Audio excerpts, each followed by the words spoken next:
Yudhishthira was deeply troubled and saddened by the fact that he was too poor to properly host the many scholars visiting him. One day, the sage Sanaka, an expert in the philosophy of Janaka, visited the Pandavas. He told Yudhishthira, "Wealth brings its own troubles. A rich man always fears danger from the king, relatives, thieves, water, or fire. His wealth is constantly being consumed by others, just like fish eating meat in the water. Wealth is often the source of confusion and disaster in this world. Beauty, youth, riches, fame, and happiness are all temporary. Wealth leads to pride, selfishness, fear, and unrest. A wise person never desires it." Yudhishthira responded, "Wise sage, I never wanted wealth for personal pleasure or glory. I wanted it so I could care for guests and fulfill the duties of the 4 stages of life: student, householder, hermit, and renunciant. The scriptures say that being a householder is the best path, and the first duty of a householder is to offer hospitality to guests, shelter to the weary, food and water to the needy, and comfort to the frightened. Kind words and hospitality cost nothing. Treating animals cruelly, eating alone, and neglecting scholars, family, and friends are considered sinful. My inability to do this is what causes me so much pain." Sanaka then advised, "Great souls free themselves from the hardships of life by following the Eightfold Path, which includes 1. Seeing all beings equally, without bias.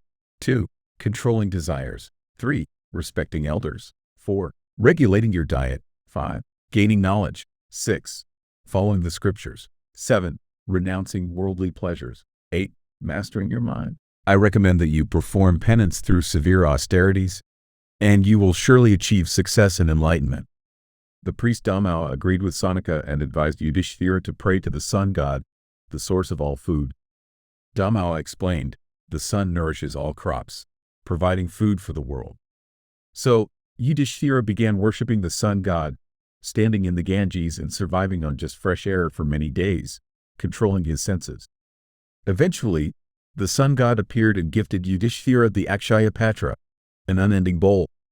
The sun god said, "Place any fruit or root in this bowl, and it will provide you with enough food to feed as many guests as needed for the day." After receiving the boon, the sun god disappeared. Yudhishthira gave the Akshaya Patra to Draupadi and told her, "Each morning, you can place something in this bowl, and it will provide enough food for everyone throughout the day. Just remember to wash it after feeding the last guest." Draupadi was overjoyed and used the magical bowl to feed countless guests every day. She would eat only after everyone else had been served and then clean the bowl for the day. Saints and scholars regularly visited the Pandavas, staying with them for long periods, along with their many disciples. They engaged in deep discussions about dharma. Every day, Yudhishthira led philosophical debates where great sages, scholars, and learned people participated, enriching their understanding of life's deeper truths. Dhritarashtra, tormented by guilt and his troubled conscience, asked Vidura for advice about the political situation after the Pandavas' departure. Vidura, always direct, responded, "I have warned you many times that confronting the Pandavas will lead to disaster." Yudhishthira, known as Ajatasattu, is a symbol of forgiveness. Send Dusasana to him and have him apologize.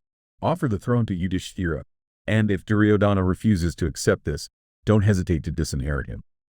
If you don't, all of your sons will face an untimely death at the hands of Bhima.